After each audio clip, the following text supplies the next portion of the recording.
Mike. Surprise. Okay, so welcome back to the Dunhallow Mystery. Tonight we'll be recording episodes 3 and 4. Basically, we take one session, break it up into 2 parts. You probably already watched the first 2 sessions or listened to them on Podbean or on SoundCloud. We're trying to accommodate multiple platforms for those who don't want to watch it on YouTube. We've also made some changes to our filters, so we shouldn't hear the air conditioner in the background now, which is good. We've added some gain, and we reduced one microphone. So I think we'll be able to eliminate 1, the echoing, 2, you won't hear the AC running in the background, and 3, everyone should be heard pretty clearly, including soft-spoken people like Adam. Hi. So the first thing you're probably going to notice tonight is that Walter, who plays Madame Krista, the Quacksalver, is actually gone. Walter's in Vancouver on business, but Kent is finally in. Say hi, Kent. Howdy. So Kent is joining our group as well. We'll have 6 players next week, which is good. It's going to be awesome. The session before our Gen Con visit. Kent, tell us who you're going to be playing. I'm going to be playing Gaunter Kilgorf. He is a Rovaynian blitzballer, blitzer to be specific. One of the new classes from the main Gauche. That's right. So, one thing to note that you probably heard in our previous stream is that people talk about the Aradain and the Rovaynian. Those are 2 of the ethnicities within my gaming world. I'll probably post something online a little bit more about that, so you guys can kind of learn about the world of Mahalma, which is my homegrown campaign world, which Tim, you've played in. I mean, everyone on the table's played in it for quite some time, but I'd say out of all of us, Tim has probably been there the longest. Yeah. Yeah, and then Adam. And then a close second. Kent, then Mike, then Nick. Yeah. So and Walter would be probably the longest when he's here. That's right. So when Walter's back, we'll talk about that. So yeah, I'm gonna show some stuff online about the campaign world. I do anticipate at some point publishing this, so what you'll see is probably just a sliver of what's actually there. So to give you a little background here, we maintain a wiki for the campaign.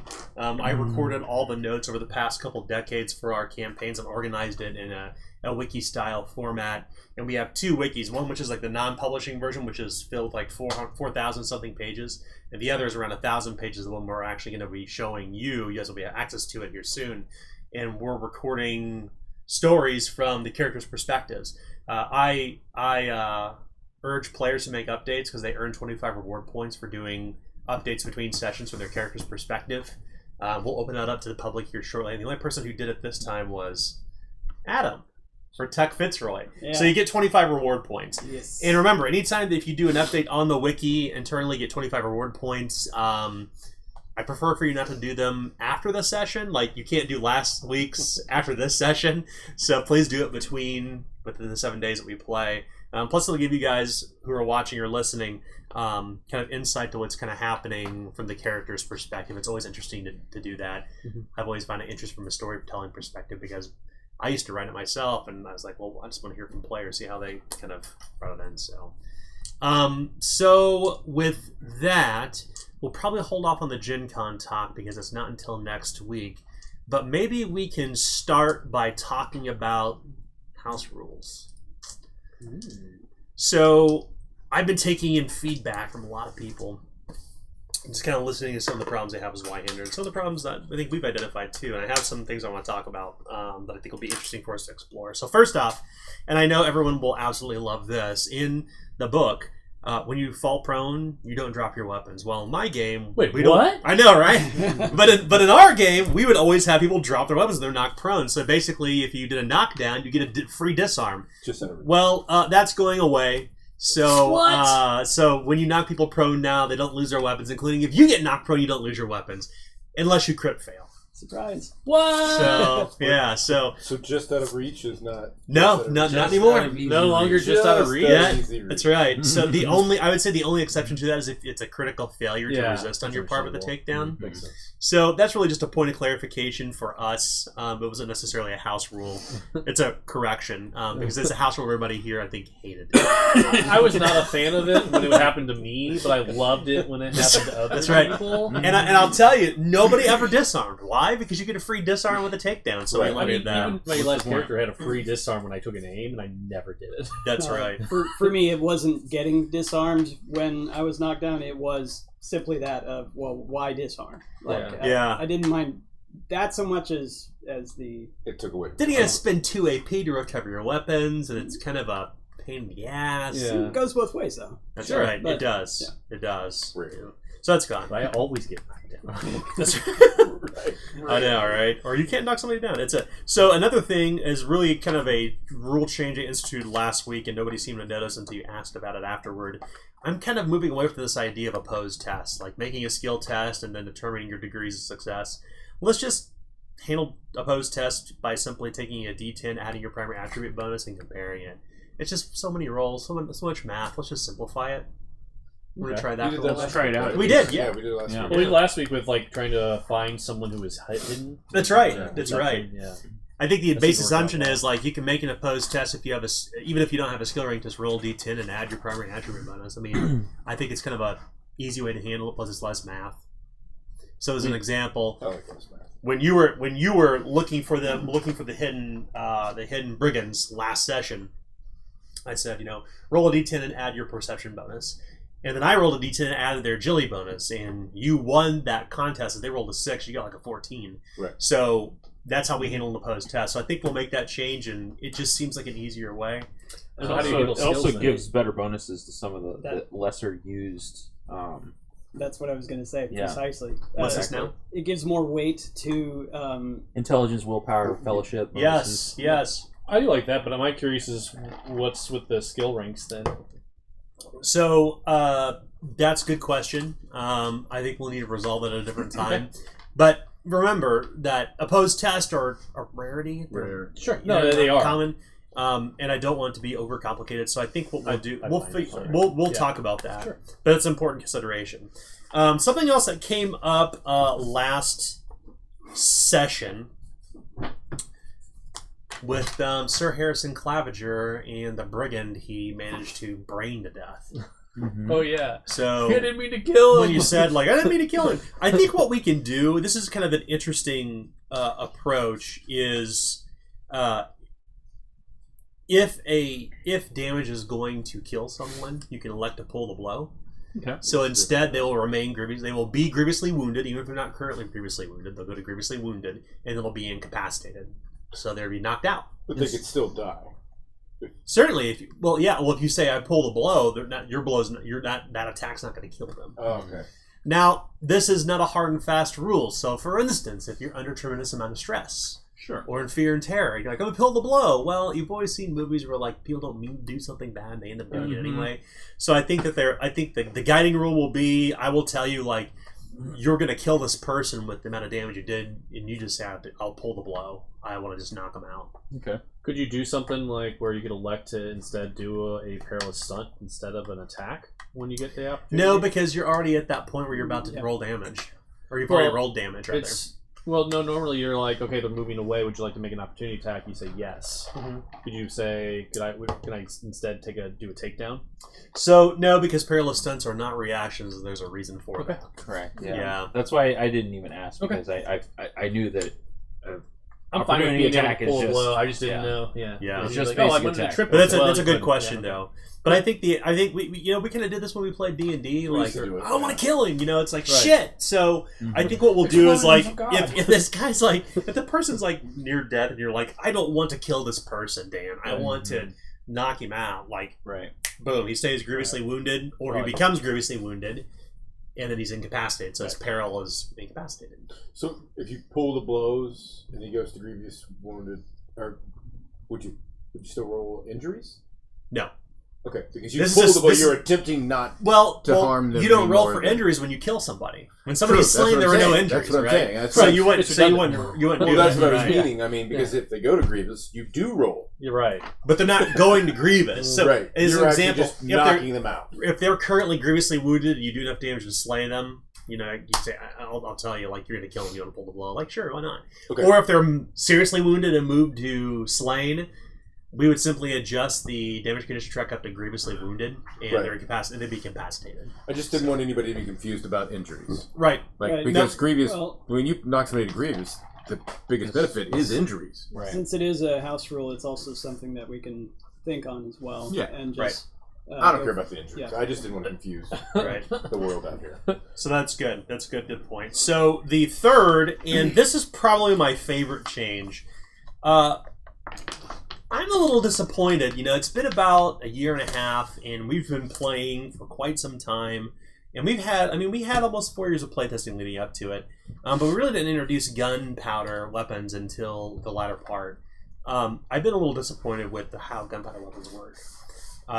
Primarily that they're like really hard to load, and then like they're expensive to buy, and they're hard to find, and then you shoot and you're like, fuck, I did no damage at all, right? Sure. Right? Yeah. Blunderbuss, right? Yeah. Last session. Yeah. Okay. So Buck's like, Hey, I shot that dead body real good. that's right. I peppered it.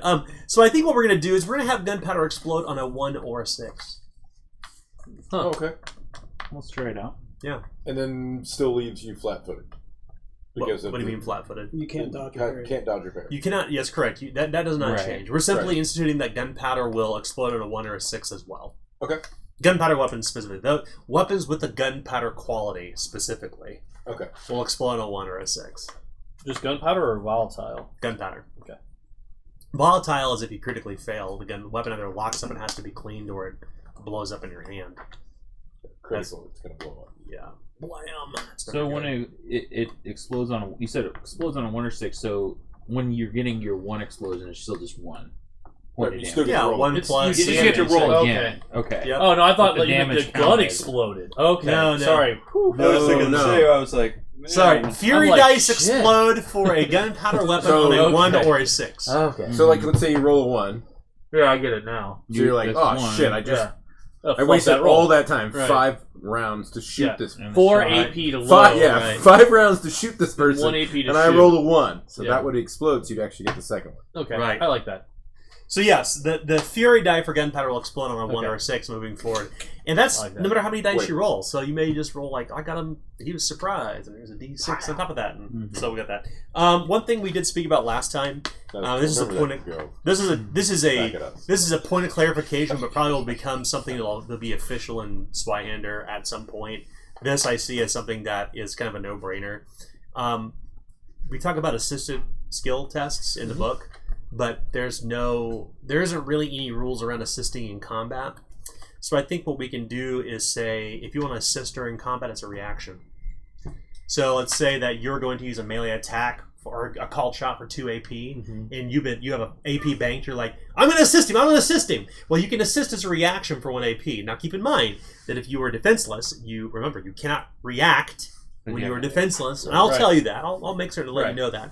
But yes, you can now assist as a reaction for as many AP as you like. So, but it has to match the action you are assisting. So if you're helping somebody, you probably wouldn't assist somebody loading. It's only when assistance is when you lend your D10 to another person to roll percentiles. So assistance in this specific case is for making attacks, perilous stunts, things that require dice rolls. Okay. So if someone aims for 1 and basic attacks for 1, their buddy could assist them for 1. They can Right. yes, they can assist the standard attack, the standard melee the attack for standard 1. attack. So it would effectively get 2 bonuses. No, Well, there'd be 2 different types. No, There'd different be types. there'd be an assistance. You die cannot- and- Well, assist You- die is this. so Right. Okay. Right. yeah, and So you're not keep in messing mind with you the can't math. assist to aim because there's no dice involved. You can assist a Right. percentile die roll. Mhm.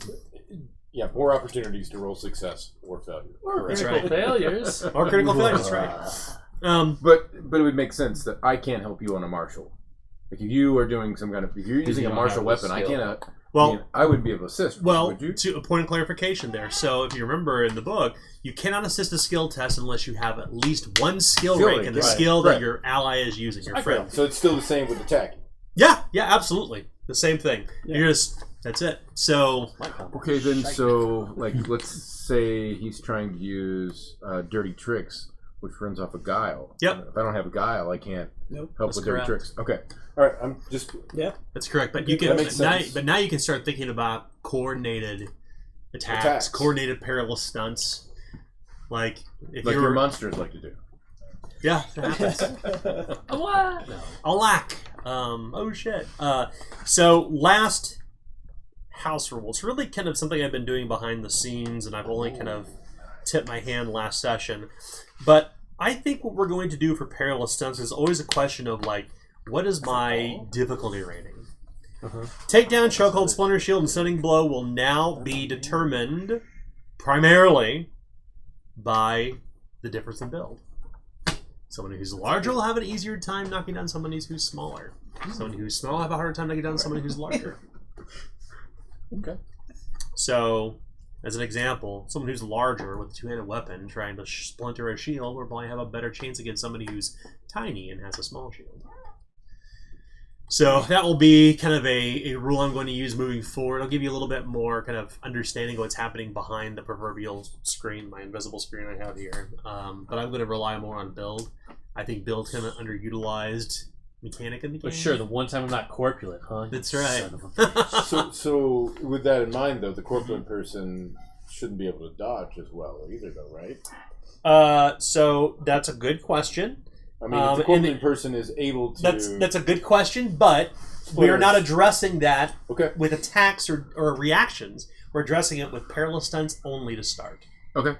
Yeah, That's Yeah, what because you we're couldn't going to touch start. Jappy quick, all right? He was too quick for you, all right? Yeah. You couldn't touch him. I get it, but... Yeah, no, We will begin trying this out with Perilous Stunts.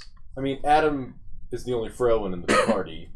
No. You're frail too? Mm-hmm. You're frail. Yeah, So, I'm slender. you know, Shit. like right now we're only talking about takedown, and so perhaps going forward we later learn what it could be. And the only thing that I would argue at Bigger all they are, would the be harder they fall? no. That's I'm not that clever. So the only thing I would argue is that at some point, you know, a person who's frail having some advantage somewhere in one of those Perilous Stunts. So that's... Well, keep in mind Because that... we always had a counter. That's Sure, but keep in mind as a game master, I can make whatever decision I want to determine what the opposed test is. Yeah. Mm-hmm. Like, I'm now going to factor in build as part of that. I used to not to. You just factor in what your chances were to strike, and that would the opposite would be the chances to dodge, parry, resist, whatever it is. Now I'm going to take into consideration build in some cases. it's Strictly for Perilous Stunts. somebody who's trying to parry with their bare hands. Right. always been Your kinda chances are going to be far worse. Even if the person who's trying to strike you, their chance was arduous, your chances to parry with your bare hands are probably going to be arduous too. Even though, according to the rules, it's supposed to be trivial. But you're unarmed. Yeah, So you're unarmed. that's right. So that is where we're going to leave off. So some small changes. I'll let you know about them when they come up. I'm going to probably put them on our wiki too. So we have them as a kind of a running thing. Mike, you had requested that we include house rules, just in general, which we mentioned probably about a couple months ago. So I think what I'll do is start recording those. Yeah. Well, It's always good to have. Yeah, to get some insight. One thing we could also use for our own players is... In the back of the book, there's house rules in the there's character folio. Look, you can see this. For those who are watching, in the character folio, like literally in the book, back of the book is a place for house rules. In fact, the cool thing about this is that, I mean, we really don't have to crack open books at all. Most everything that you need is right there at your fingertips. So that's the benefit of the character folio. Yeah, except if I want to know how much a jar of sugar is, because you know. Well, yeah, but that's all me. If you need to buy sugar, we'll cover that. Crack the book. I'm just being silly. That's right. But all your weapons, all your stuff is in there. It is a place for house rules, so to Adam's point, it's there. So, we are going to get started unless there's any last things. One thing we did not do last session, which you always do in a game of Zweihander, is you determine the initiative ladder, because you don't want to determine it in the middle, like right before combat, like we did last time. It breaks the flow of roleplay. So, let's go ahead and now, if you would, Mike, please record all of our initiatives, or all the players, I should say. I think it's going to be Kent because we're on this side. Oh. Are you going to do it on that side, Mike? He's already doing it. Oh my god. All right. That's right. 11. 11 for Sir Harrison. Sir Harrison, 11. Anyone? 20. 20. 20! Damn, 20 for Cole. Look at that. 18. 18 for Gaunter. 16. 16 for Tuck. Gaunter. Gaunter. I'm calling him Gaunter, you know this. Alright, Manny? Manny, Gunter. Mike is the master of Pronunciation. misconstruing character names. And at first I was like, am I just like slurring my words constantly? No. Like, is that what the problem was? But no, it's actually just, it's a Mike problem. It's a Mike problem. It's a, as I come to learn, it's not a Daniel problem. It's a problem. It's not. No. Anybody want a drink? Yeah. I could use one. Por favor. Yeah. So, Yeah, have everybody roll a 19. Yeah, right? no kidding, right? I'm even going to take one Thank of you, those sir. because I'm so tired, Adam, man. watch the front of the camera, please. Thank you. All right. Do it. Don't do it. Yeah, like you I gotta did do last a week. barrel roll. Crawl underneath it like I did in the next one. Or hand it to somebody at the table and you can pass it around. No, we're gonna crawl. Anyone else? I had to So, crawl. He's got to crawl. While we are waiting, I will cue up the sounds. We're going to introduce Gaunter.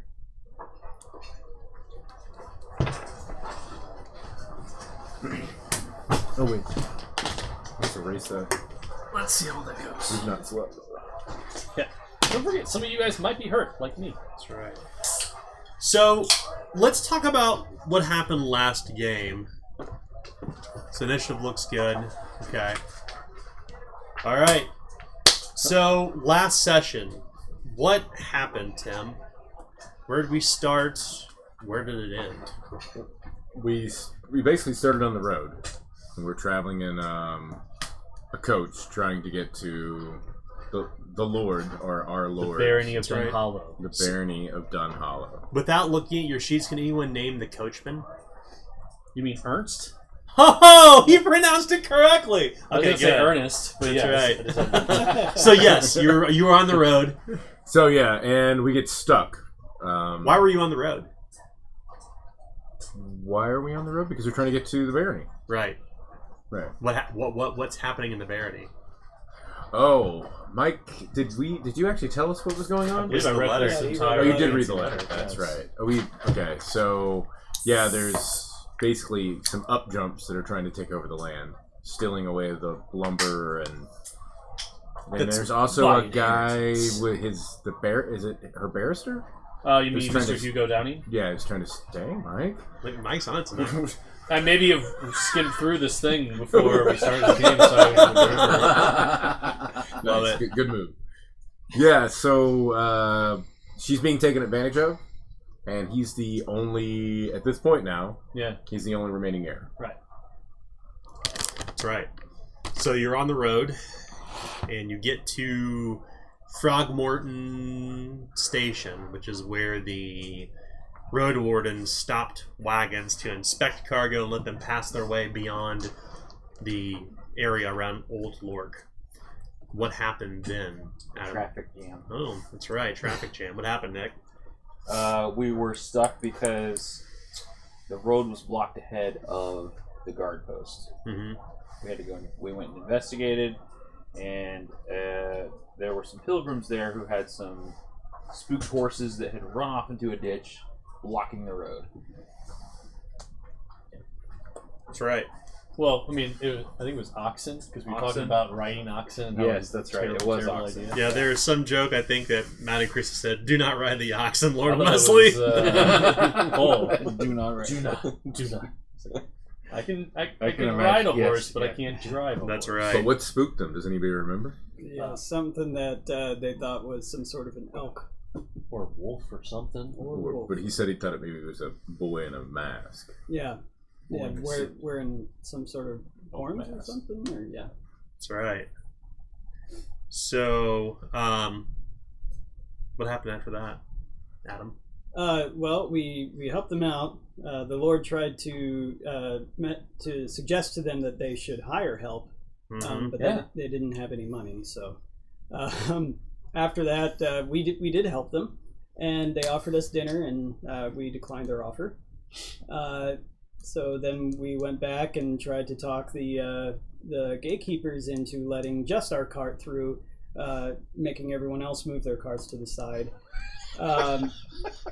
And inspect the cart at night by torchlight. So that went over really well, and so well, in fact, that he was actually like, you know what, just go that way. We don't even need to inspect anything, or take any money from you. Just go that way. See that overgrown, scary, dark-looking path? Yeah, that way. So the scary, dark-looking path you went down, Yeah. Mike. Not suspicious at all. No, not at all. I mean, we help this guy out. He helps us out. That's how. Yeah. That's how people should work, right? People helping people. People You're a not- lord. right. Everybody should help you. Right. People don't like. I mean, because if everyone can't be bad, right? You got to look at the good of people, right? Yeah, as Matt Christos kept saying, this is a bad idea. This is a bad idea. Let's not do this. I mean, he was one of the Duke's men, right? I mean, he was a. A fine, upstanding citizen of Right. Ecuador, very trustworthy. Right. You'd expect a man on the road to be trustworthy. I So mean, you cross the bridge, and then you heard the planks begin to break, and it turns out that Madame Krista was right. As you came into the village, there were shapes of like a graveyard of wagons that had been overturned over the number of months or whatever, and bandits beset upon the caravan and a very desperate struggle until you managed to make it out alive, but not many of them did. But that is not where tonight's story begins. Instead, it starts about 6 months ago. Somewhere outside the iron town of Durindal.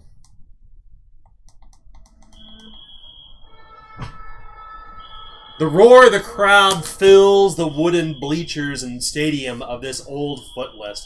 Many horses and peacock knights and cavaliers have jousted here for some number of years. The footlists are common with the peasants as well, but that is not the sport to be played here today. Instead, it is the sport of blood blitz, as they call on the eastern side of the Axewater. What do they call on the western side? Blitz blood. That's right, the opposite. And this is where we introduce a story of Gaunter Kildorf, who is at the far end of the ruck. There are nearly 9 men and women within the group gathered around. You're huddled over. There are no helmets to be worn. Why would you wear helmets at all? In fact, the thing that you have, one of your comrades has a heavy set of cestices with lead on them. Remember, in Blood Blitz, anything is permitted except for knives. You're huddled in. Gaunter, it's your call. What's happening? Your teammates are gathered around you. They've all taken a knee. We can make this complicated. We don't need to. All we got to do is get that ball. That's it. Nice and simple. Want everybody to focus. And if they come my way, you get the hell out of my way. We practice, we train. Most of us aren't too drunk to see what we're doing, so let's make this a good one, clean one. Let's win this game, boys and girls. We'll be off to fill our gollets afterwards. All right, everybody, break! The group, the huddle, the ruck breaks apart, and upon the field that is overgrown with grass and logs and other foot pits and whatnot and other things along the hazards are set out there. The other team arranges themselves on the opposite end of the field. And this sport is very complicated. It's not like American football. You cannot tell people's colors. I mean, in fact, it's hard to discern where each of your teammates are, but you know them by name. You know the quarterback is a woman named Brunhilde.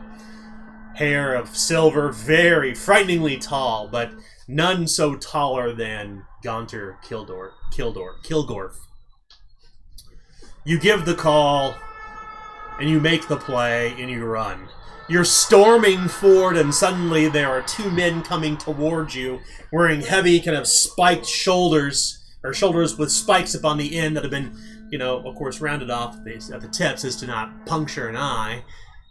To look at Gaunter in his current state, he has a black eye, a bloody lip, his ears kind of swollen from blasting into other people. And there's the pass.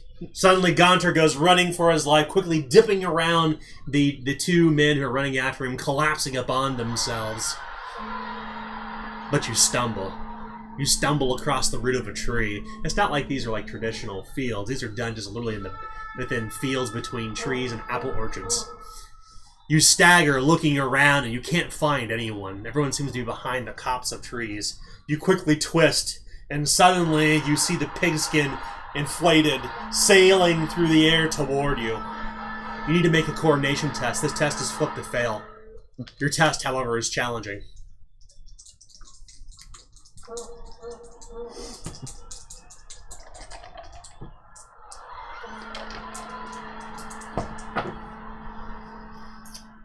Fail. Okay. The ball crashes into the trees, and you rush up to grab it as it's bouncing off the branches. You reach your hands out, and you fail to clutch it as it slips between your hands. Then suddenly, BLAM! You're struck from the side, and all goes dark.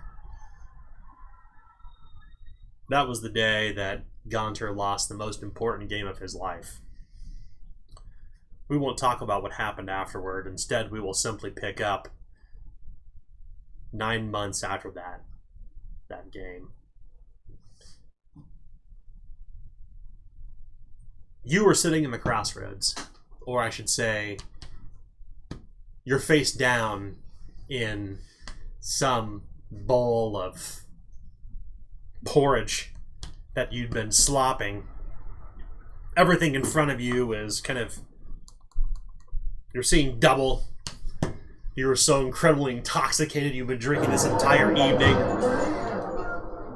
Perhaps one of your old fans came up to you, gave you drinks, fed you food.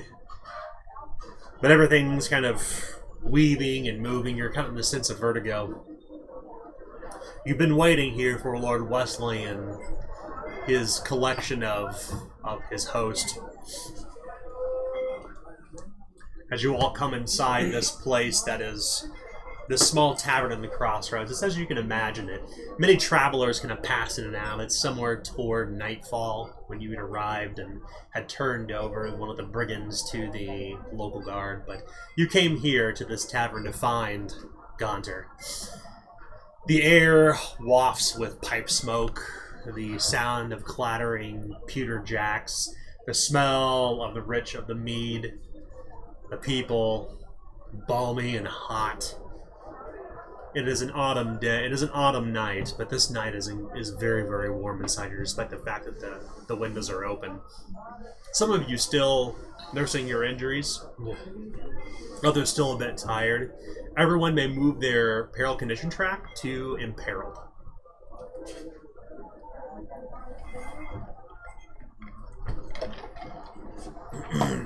Lord Wesley, you look around as you and all of your entire host comes with you. Do I spot him? Well, you look throughout the tavern and you spot the man who must be Gaunter Kilgorf. He's raising a hand, asking for another drink. But remind us, what fingers are you missing? He has but his pointer finger and thumb. The rest are just nubs. Black. He raises his hand and slumps down once again. Huh. Well, of those of you who are here in the tavern, who among you are aristocrats? Okay. The two of you feel pretty uncomfortable in here. yeah. This is not a place meant for people of your stock. And you can tell, people are looking at you, you feel a bit uncomfortable, just in general. You don't know if you're being judged or if they're afraid of you, or maybe it's just a shy glance and they stare at you a little too long. Me lord, would you like me to see about a table? I think we might have one already reserved for us. Let's go see if that truly is Gaunter. Yeah, you can see his hands, right? Stone hands. Don't tell him I said that, though.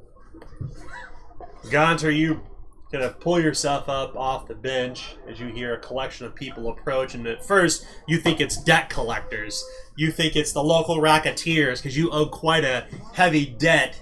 And as you're ready to pick up your rucksack and beat feet, you see him kind of lift up his face in a snarl as if he's prepared for the worst. Gaunter. Slide on my knuckle duster. That's been a long time, Gaunter. Never heard of him. Oh, come on now. Don't you remember me? It's me, Wesley. Never heard of him. Lord Wesley Winterborne. You've been waiting for us, and I've been waiting for an ale. well, you got a little bit spilt there. You realize that it's not ale, but it's sick. Oh, well, never mind then. Come on, man. Have a bit of dignity. I'll have a bit of ale. Gaunter, I think you've had enough ale. Perhaps a bit of bread. Maybe you should eat some of that porridge that you've sicked all over the table. Perhaps a hot meal, huh? Think that will help? You buying? Sure. I'll have a hot meal and an ale then. Sure, hot meal it is. Maybe some coffee. Do they have coffee here? You look around and you strongly suspect that. My lord, it's probably chicory here. Oh, well. But, My lord, we're not in no loke anymore. well, Chicory. you know me, I like my treats. Woodblock. Soaked. With spices. It can't hurt to ask. That's what the common folk drink. The little people, as you call them, the small folk. Small folk. Alright, well, I'll look around. Is there any sort of seating at this table, or is there, like, just... You can certainly push a few people aside, and they will easily accommodate. You are a lord, after all. Sit down, And Lord. perhaps it's the shadow of Sir Harrison behind you with his knight spurs ringing upon his approach that the others kind of step away. Remind me, you have a swagger stick and a court sword, right? Mortuary. A sword. mortuary I have a sword, that's court right. sword. That's right. Yeah, so they quickly part ways. You're both Pardon wearing me? swords. Yeah, like martial Open. melee swords. Yes. We're armed. You take a seat at the bench.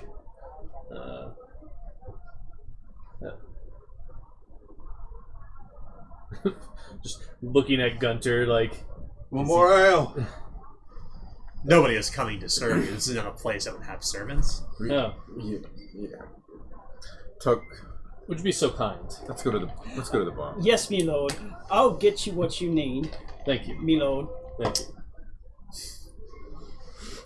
So the two of you head up toward the bar, where you find you're waiting behind a few others. Who were muttering about old stone hands over in the corner. Look at him deep in his cups again.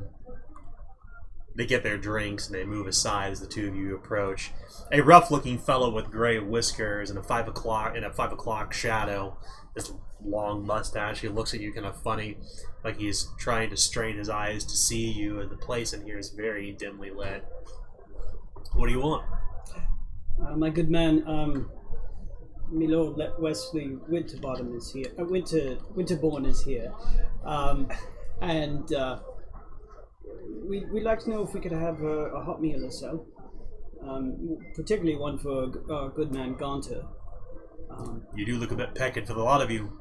Well, 6 of those, please. yes. In a pitcher. Sure. He turns around, and before you can finish your sentence, he hurries away, for he has other customers to serve. Tuck. I know you like to joke, but don't say stone hands. Not when he's this deep in his gums. Well, I didn't. I'm just warning you. No, I heard you the first time. Oh, I said it. No, Just but not in front of him. you said don't tell him I said that. No, I didn't. And I mean, a guy my size, you think I'm going to do something like that? A Yes. slop that resembles Yes, I do. a slop that resembles something like oatmeal is hot, piping hot in wooden bowls, is given to you, and you are charged with carrying them back one in each hand. A tray is given, and then a tankard of some sort of foul-smelling brown brew that is accompanied by a long pewter spoon to ladle into wooden jacks is given to you to drink. The food and the drinks arrive. You pass over 8 brass pennies. A living wage for a peasant of the day, by 2. But traveling is not cheap. I has it, and I'll be sure to take it up with me load. I mean, I do get an allowance, which is ample. It is ample. Yeah. Ah, good. So, what is it that they consider a hot meal here? Whatever this gruel is, my lord. It's called porridge. Well, porridge. But since we haven't, none of us have ate. I mean, it'll be fine. I mean, I'm not gonna. I mean, it's better than what we've been cooking. So yes. To your palate, it is certainly bland, and a dash of salt may make it potable, or not potable, but perhaps a little more edible. But it is bland. But to the rest of you, it is. You're accompanied. You were certainly familiar with it. It's simply a porridge that's been thickened with sawdust. The food and drinks arrive. Gaunter. Aunter. My Gaunter. It's Gaunter. Gaunter. All right, that's how I wrote it. Gaunta. It's Gunter. Like Gaunter. Dantenthorn, it's Gaunter. Gaunter. Gaunter. He's pretty thick. He's pretty husky for being so gaunt. That's right. Dad jokes.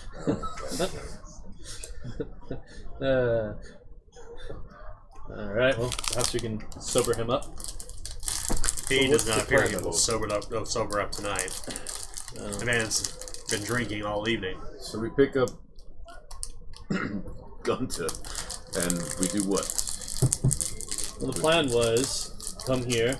Gaunter has no idea why you're even here. Oh. You simply sent him a missive to meet you at the Crossroads in the fortnight before you'd set out. Well, the idea, Gaunter, is, well, I was looking to hire you and take you up north to my barony of Dunhallow to help me set things straight. Lord Wesley? Yeah. How'd we get here? Well, you got here before us, so, I mean, we got here by carriage. I don't know how you got here. Where was we drinking in carriage before this? Well, you've been here for, I don't know how long. I sent you a missive to meet here in a fortnight. Well, why'd you bring me here? Well, where's the ale? I was going to offer you employment.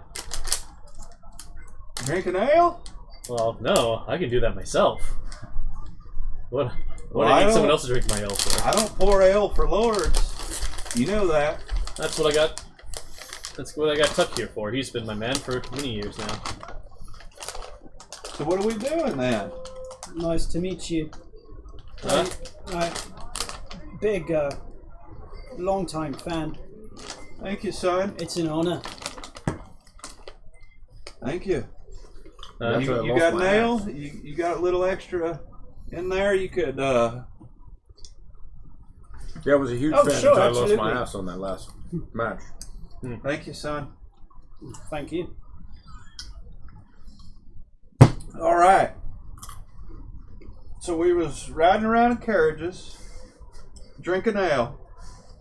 Well, not exactly, but we've been riding around in a carriage coming up north. You see, I plan to go up north to my familial home. And, well, I was looking for someone to help. I don't know how the morals are. Their morale is there. The spirits, maybe they're pretty low. And, well, I mean, being a peasant game, I thought you might be able to teach some of the villagers some blitzball, or blood blitz. Well, you know how rumors go, Wesley. But I've heard things up at your ancestral home are downright fuggered up. Well, it's not the best, but again, all I've had is one missive, one letter. That's why I go to investigate myself. I figure you go there, help get yourself cleaned up, maybe get some debts paid off, do some work for me. Well, Maybe come back in a seasoned old Lork and, well, you know what they say, if you can't play, you teach, right?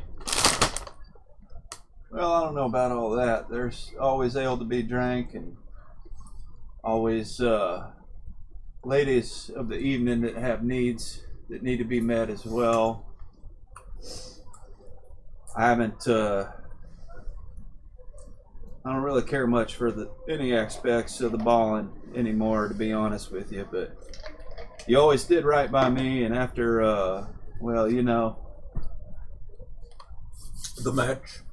I think they just call it the match now. You always done right by me, so if you need my help and you're willing to pay, I got nothing better to do.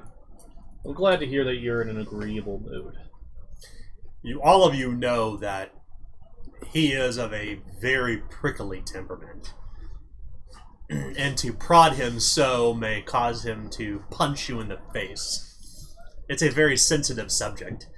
Even japing about it stirs up really bad sentiment, and he is quick to anger. Not only that, he is frighteningly huge. He is perhaps the tallest man you have ever seen. One could say he's a mountain of a man. You imagine he could easily swing a polearm in one hand were it to come down to it. And he stands about the height of a polearm himself. Yeah. He's incredibly frighteningly tall. Oh. Oh, shit. Where's the ale? Well, we have a picture of it. You have some in your cup.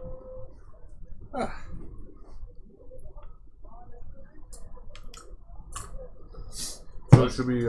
So let's Go ahead. let's talk compensation, my lord, and let's talk job description.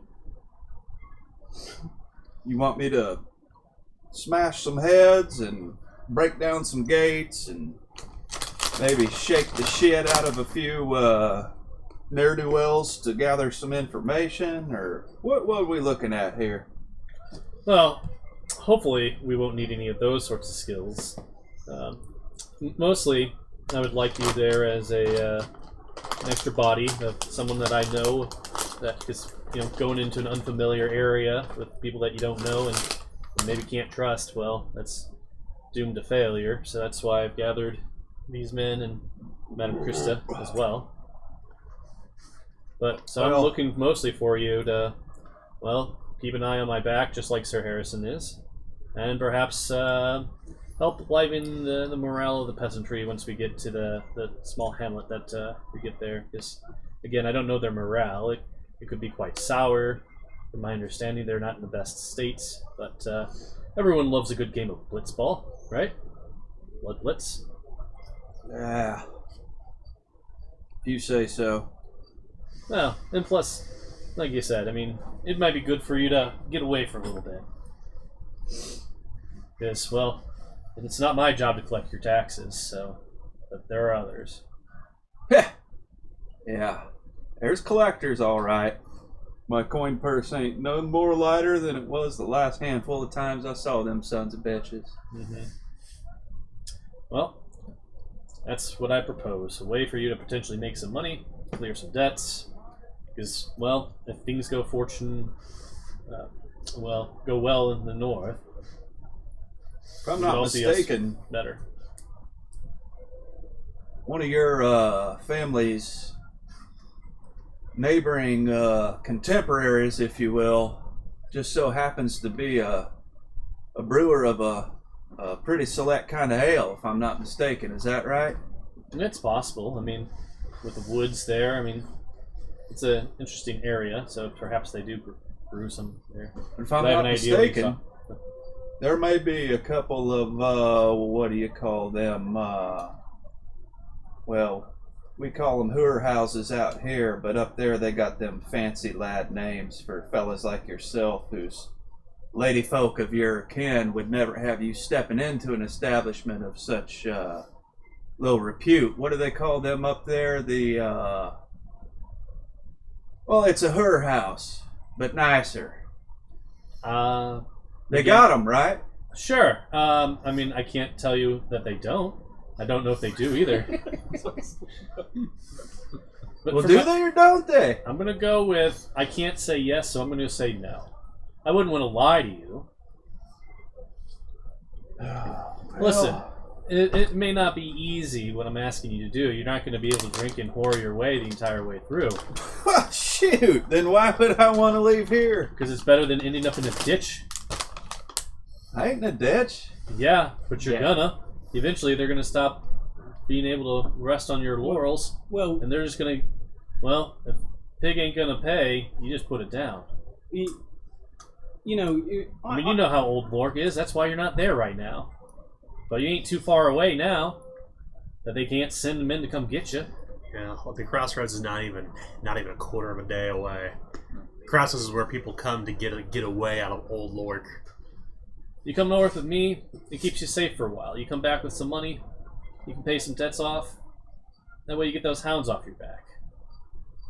Well, I guess then I could use a change of scenery. My constitution's been becoming a bit tolerant to the oat soda that they serve down here. So, when we leaving? Well, on the morrow, it's nighttime, right? It is, yes. Well, that gives me plenty of time to get good and drunk and maybe go see one of them little ladies before we head out. I'll catch up with you boys in the morning. What time do we leave in the morrow? I would like to check the market, so a little bit after sunup, so maybe 9. Where y'all want me to meet? I mean, we can meet out here in front of this.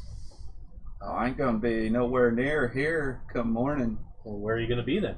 I don't know. That's why I want to know where you're gonna be so I can meet you there. The market. Let's meet at the market. We'll meet at the market then. All right. What time? So I'll be there at sunup, but I mean, sometime before noon. I would like to leave the sooner the better. I could make some time between, say, sunup and high noon work. I think so. All right. it was truly a pleasure and an honor to meet you. To make Likewise, little fella. I appreciate the ale. any time. So with that, Gaunter will walk through the crowd and find his way to for entertainment and to sop up the sorrows with with the way that men do when they're in their bottom of their cups. In the meanwhile, for all of you, if you intend to stay here for the evening, it'll be a shilling. Otherwise, you'll be sleeping in the wilderness. Which you can certainly do. That's for the common room, or is that for It's the common room. Dang, that's an expensive. That's a really expensive common room. Welcome to Travel in Aglador, gentlemen. Crossroads is very popular. One is either leaving Old Lork or one is going to Old Lork. But you can sleep in the wilderness if you like. So, my lord, I'm going to give you a shilling for the food you bought. and I suppose I could use that for the room. Sure, you could. Oh, right. All right, my lords. I'll see yous in the morning.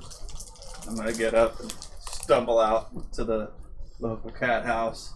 Fair enough.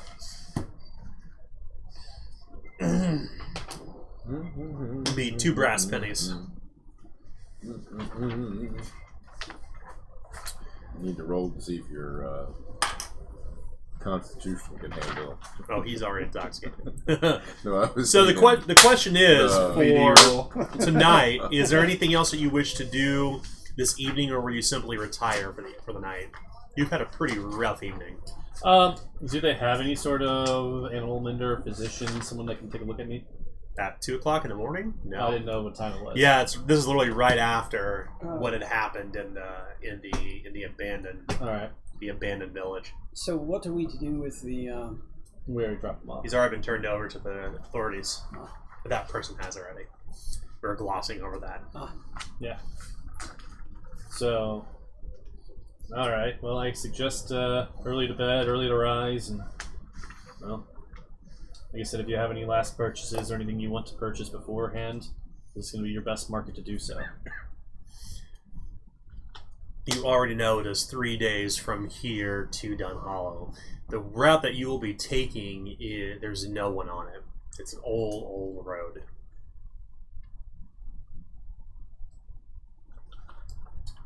Yeah. Well, I think I'm fit to retire. Lord Wesley, if I may, you may want to think about buying a bit of ale for the journey, just a bit. If you catch my meaning. Perhaps. I mean, it wouldn't be good to cut him off completely, but we'll see what stock he brings himself first. I wouldn't count on it. I wouldn't either, but we shall see. Perhaps he will surprise us. I wouldn't count on it. That's why it would be a surprise. Maybe he can find his shillings in his my shillings in his bag somewhere. Yeah. So, down for the evening it is. Yep. The next day comes, and it is probably about 10 o'clock or so. By the time you manage to get up and you feel rested, you all are currently, you're now unhindered. Okay. Because you rested in safety in the common room. You, however, are not. We need to see actually how far down the peril condition track you are, because you were intoxicated that night. So 8, 9, 10, 11. So 13 physical peril. That's how much you suffered. 2 steps. And sleep You're does no good ignored. for one who is intoxicated. You're ignored. You wake up with a terrible headache. You're hungover. So you recuperated no peril that night. Or from peril, I should say. The next day comes. You ignore 1, or at low level, you get no bonuses. That's right. It is almost like turning of a page. Whereas the hot summer night, or the hot summer day from before, at the very beginning of autumn, it is now a cool autumn day, what you would expect in this season. The trees that surround the crossroads are remarkably different than the thick pine trees that surround all of Old Lord. Those that weren't clear cut down. The trees have already begun to change color. The leaves begin to change color of bruises and brown and lost dreams and hopes. Great, big, broad oak trees, softly swaying in the wind, greet you. And a rather steady, if not pedestrian, market. You do not find that there are tents so much as there are just those who are kind of setting up shop at the back of their wagons. A lot of hawkers and peddlers and others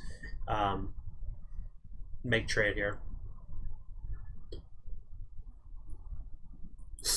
I'm going to keep an eye out for Gaunter. He's there. Below, he's over there.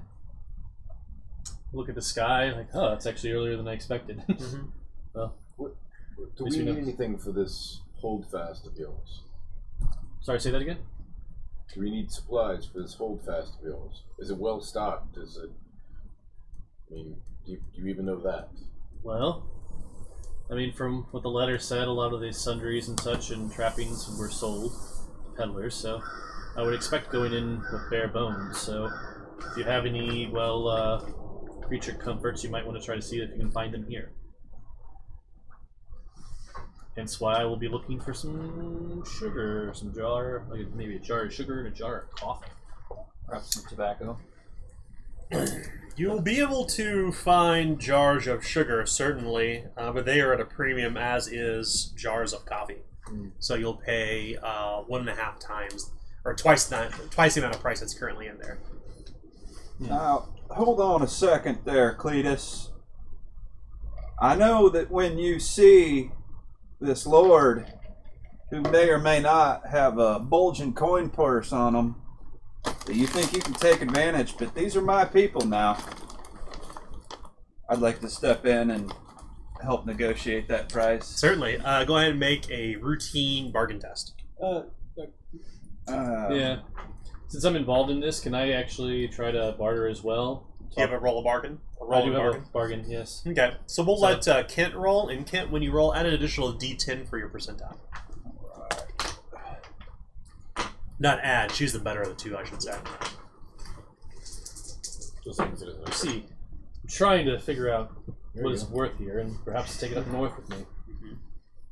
If my barony can grow, the exact same on perhaps we can make a more beneficial relationship.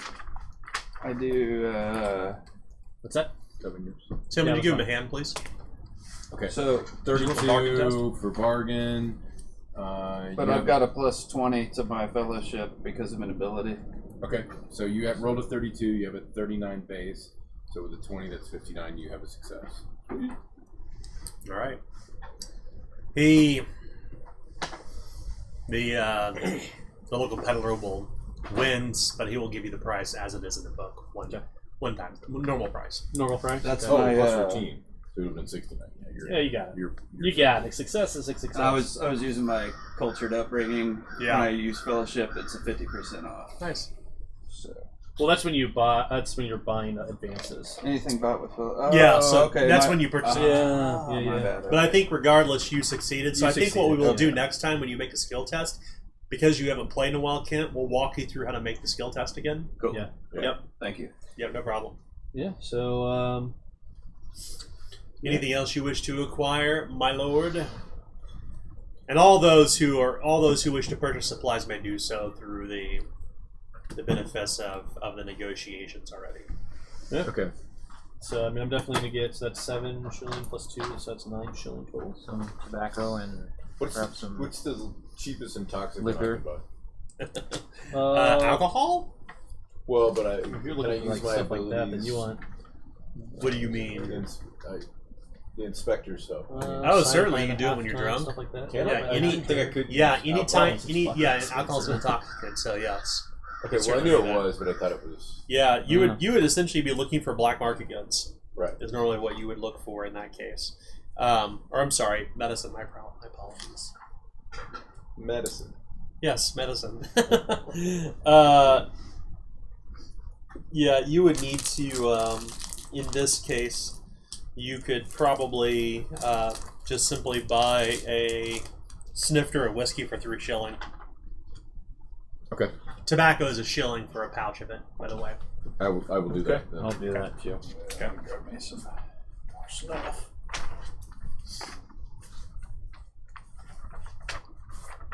Did you hand me Madame Krista's character, her folio right there? Yes. Perfect, thank you. Has everything I need for tobacco, all kinds of fun stuff. Valerians.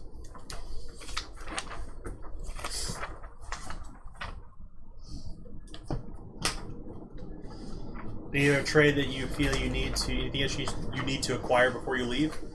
You have enough foodstuffs to make it there. I'm getting a honey pot. Yeah. Okay.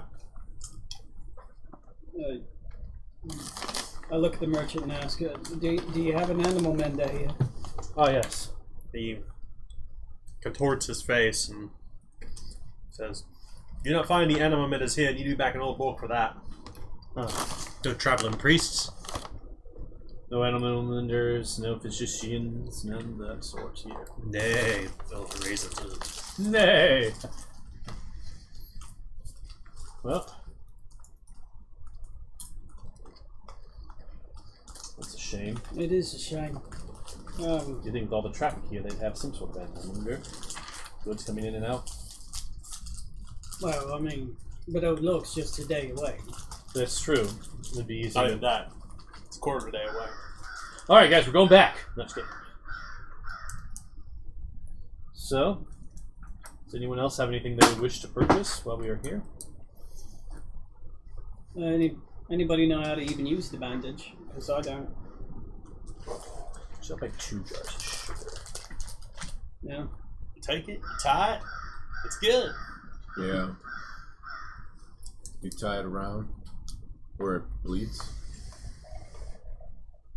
Right? Well, Madame Krista has been the one that's been taking care of my family, but well, she's a bit out of it right now. She is keeping a low profile. People of her type that are sometimes called gypsies. She has stayed kind of out of eyesight for fear of, well, her practice and trade. Her kind is not well liked in Old Lork, and especially in the backwater areas of the Crossroads. Too many peasants and simple-minded folk, hard-working, salt-of-the-earth folk, of course, traffic through here to make trade or purchase what they need, but to call people here superstitious would be a vast understatement. How much would it cost for a pigskin, basically, the blitzball? Pigskin? You would Well- find nothing here of that sort. Oh, they wouldn't be able to find like a blitzball or... No. We could easily make that, though. Slaughter hog. I don't have that craft. Oh well. Pretty sure somebody among us could make one. We might be able to. Perhaps there's a Fletcher, so I could have some more arrows if we need to hunt.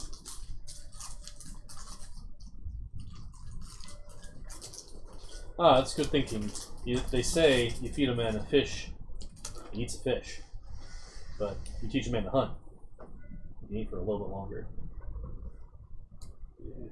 Hey, Sean, you get an arrow. My lord, your wisdom is That one came from my father.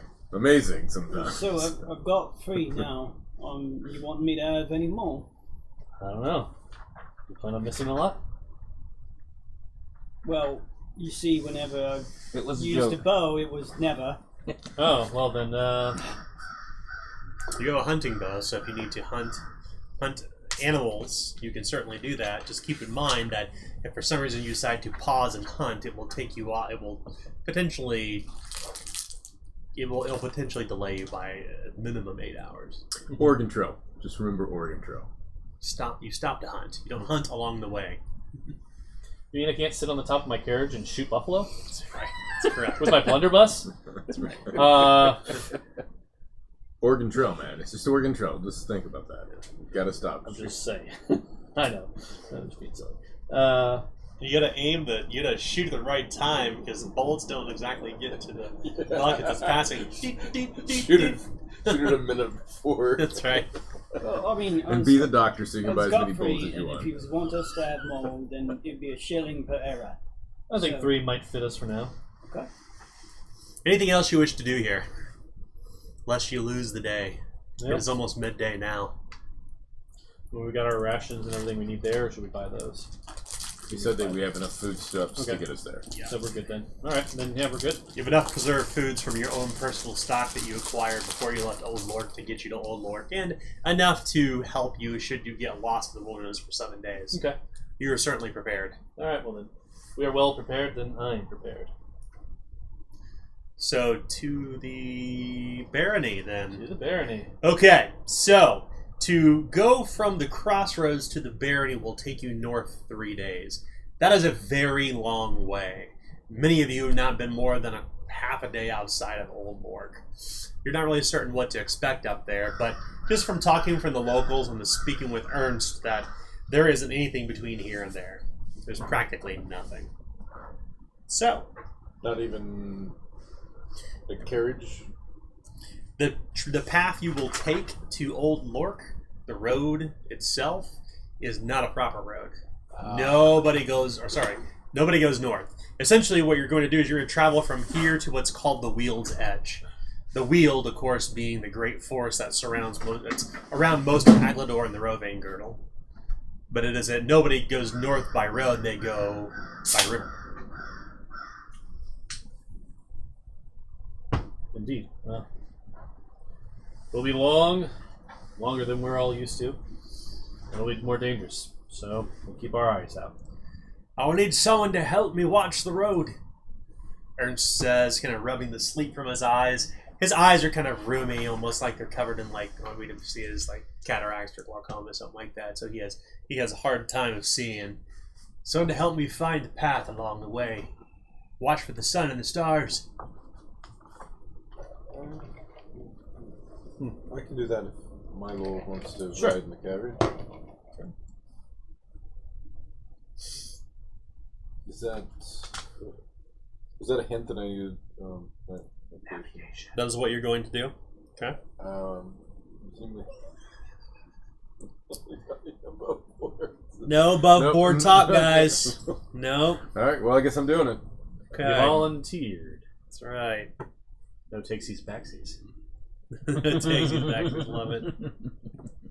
Okay, so someone must attend to the supplies, account for the food, make certain that the trunks are affixed, just general upkeep of the camp. I'll do that. Okay. I like keeping account of things. And the scout. Now, I can certainly tell you the road between here and Old Lord, or the Weald's Edge, Ernst says, is quick and easy for one of us on the coach. Carrying quite a haul, as he looks toward the trunks at the top of it. We may want to keep eyes ahead on the road. What did that letter say, my lord? It talked about a word of warning: the roads between Old Lork and Dunhallow are fraught with wild dogs from the long summer. Take care not to parry. Oh, I probably should not have tarried in the forest earlier then. Good advice. And then Wood Devils mentioned, so we will ignore that part. All right, Ernst, we will follow your lead. What is there? The devil Well, was he mentioned? he was saying he needs somebody to look ahead, and I think if anybody here, I'm the smallest, and I think I'll do it. Well, you want me to go with you? And expendable. Smallest and expendable. Well, you's wearing boots. Clankety clank. You're how large are you? Not much bigger than you. Oh, I well, jingle a bit, though. I see what you mean. yeah. So You do not accept Sir Harrison, an upstanding knight's assistance on this errand? well, it was merely a point of caution, but You wouldn't say no. Of course. I wouldn't say no because if I wouldn't be all alone. Oh, it is settled! I was gonna say, if we can't make one decent scout out of the two of you fellers, we got bigger problems. I'll hang back by the cart. This is gonna be a nasty, not so well beaten path, if you know what I'm saying. I guarantee you, some big son bitch is gonna have to pull a wheel or push or pull the cart, something or another, and I don't see anyone else who'd be better at that than me. So you've enjoyed Lord Wesley then? I'll walk beside it Okay. and hop in every once in a while to take a load off. Certainly. Alright, so that leaves Cole sitting shotgun with Ernst. That will be Lord Wesley and Gaunter walking alongside the caravan, keeping up the camp, making certain everything's right, helping kind of get the carriage out of the muck in case it happens. And Tuck and Sir Harrison will travel ahead just within a little bit beyond out of eye shot, but definitely within earshot, should anything go amiss. Alright. So here's where we begin. First thing is, it is going to be 3 days. Mm-hmm. So it is going to be a medium stretch. So here's what you're going to do. I need first for us to determine what the path is going to be like. Super nice, just like relaxing, scenic. Idyllic. No. Cool breeze. Yeah, let's actually Warm first. sun. Yeah, that's right. So Yeah. first, No we rain. need our navigator, Cole. You will need to make a standard navigation test. Thanks for the help, man. Thanks a lot. It's alright, it's only a fail if you don't have it, right? That is a critical success. What? Whoa! Well done. Thank you. Thank you. I take back all my Yeah, I mean, I didn't. Okay. I thought it was going to be the other So way. for those who are going to maintain the camp and kind of provide some of the backbreaking labor that's needed in such cases, to pull away deadfall, to help herd the horse, to kind of urge it onward when Ernst falls asleep at the reins. Lord Wesley, you will make a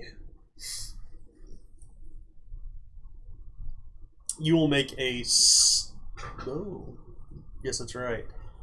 So you will make a routine survival test, Okay. and then Gaunter, do you have a skill rank in survival? I do not. He'll unfortunately provide little assistance. Alright. So because you rolled a critical success, it actually makes path easier. Right. Yes. That's why he gets a. That's right. That's right. All right, so I got a 15 or 55 normally. Routine is 65. I rolled a 64. So Oh wow, that's great. All right. You just built that fire right now. Yeah, it's been a while. I mean, something log, something light it. That's right. How hard can be? Still flint That's steel. right. One of the. Right. No, that's good.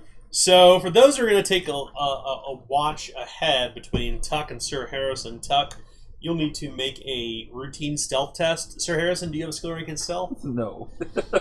Well, you certainly called it. Sir Harrison has a tendency to he clanks a little bit.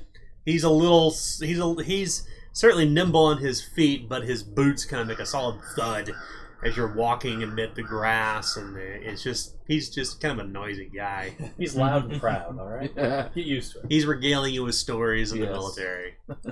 So go ahead and make your routine stealth test. Okay, routine stealth, make it 70. And that's a 95. So that's a. Took your reroll that. We got fortune points. I'm gonna let you guys. Do it, man. Okay. You have a 7. I will take the misfortune point. Thank you. Oh, by the way, I, the game master, won Oh, tonight's fortune point question. When does voting for that start?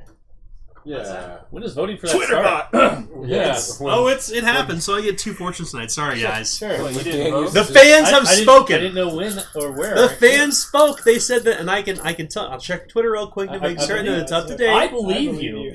I just need to create a Let's Twitter double account. check. Yes. Let's double I need to check. vote for myself. You know, I mean, it just means that we need to earn their favor. No, we just need to talk to Kent so we can get a Twitter bot set up so we can. Oh, yeah. Hey, Ken, can I get a Twitter bot set up? Suddenly there's a So, yeah, it looks next like- time. I got All 62. for us. I got 62% of the votes. Harrison and Cole got 17%. Gaunter and Krista got 17%. And Wesley and Tuck got 4. Yeah. So 4%. I don't think that our viewers like you that much. You gotta ham it up. No. No, they want to see us die. Yeah. So to be fair, I won't put myself on there next time. It'll be strictly for players. So, All right. Hard mode. so your test is routine. All right, 70. Okay. And a 63 will succeed. Good. All right. Your path over the next 3 days will not be arduous, but you realize after that first day, after you set up camp, that you're a long way away from civilization. You've seen hide nor hair of anyone on this road, and although the air is cool, the road is rougher than you anticipated. The hills are tall, nothing is cut, none of the grasses are cut out here, the trail is overgrown. I mean, you can see wagon tracks here that are faint, perhaps from what traffic there may have been between the edge of the Weald and the Crossroads, but you strongly suspect that that was probably from Ernst when he came here a week ago. The road is tough, so I will need all of you to make a routine toughness test. So, Tim, before you roll, walk Toughness, routine. Kent through it. Yep. 58. 58. And if you have anything, routine would be 60.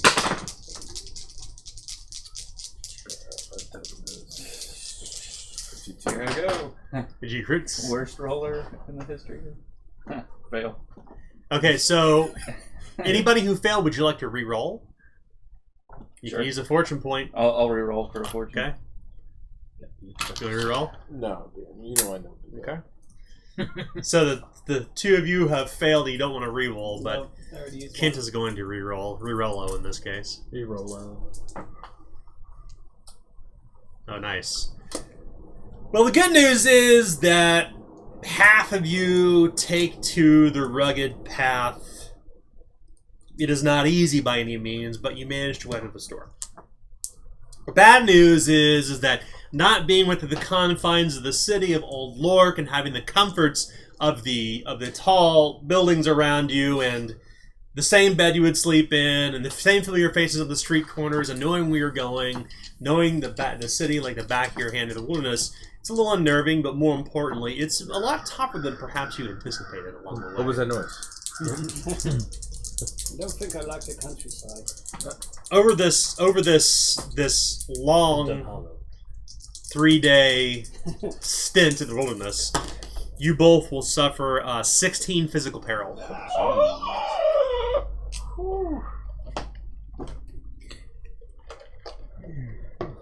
Ignore I'm down one. to ignore one. That Same. would put me. After that first day, Probably would put me like right there. Yeah. they look pretty haggard. No. By the time the sun sets and night comes and you set up a quick camp, you know you will, to make time, you will sleep for simply for 6 hours. And by the time if you wish to strike camp for longer, you can certainly do that to recuperate, but you'll be putting yourselves behind. Oh, a bit tired. AKA, we have to re-roll. That's right. Push on. It's gonna be like this every day, Tuck. I know you're tuckered out, but I need you to. Oh, it's my namesake. Exactly. Yeah.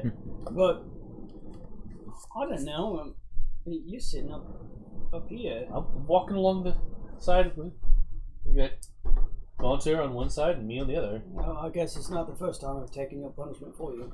Well, we're all walking. So, Well, except for Cole. Isn't that the purpose of you? I was a whipping boy. Yes. And still, right? Kind of. Yeah. Oh yeah, then we're good. And here I thought you was a squire of some sort. No. No, Poor fella. then I'd know my words. So the second day is just as bad as the first. You've made it out of the fields that surround the crossroads, and you're now getting into a little bit rougher a country. It's not a pleasant trip this time around. In fact, this day is marked by a very steady rain. And whereas in Old Lork you would simply find a porch or roof to perch beneath as the water came from the wind gutters down in sheets, and you wait until the rain lifted. Not so out here. The boughs of the trees do provide some protection from the rain, but you were pretty much soaked through to your socks and small clothes by the first half of the day. The forest is filled with all manner of strange sounds, almost like all the flora and fauna is very, very different. The tangles of these trees grow thick, and as you progress in time or the next day, the woods become thicker and thicker until you can no longer see the sky. You can only see the branches of trees and rays of sun that kind of break down amid the forest cover. But other than that, there isn't really much that grows along the ground, just a low, yellowish heath. The ground's a little rough and rugged, like there's kind of limestone kind of grown betwixt the trees. You're kind of passing through this long, low kind of valley that's mostly uphill from where you're going, thus the continued ardor that you face.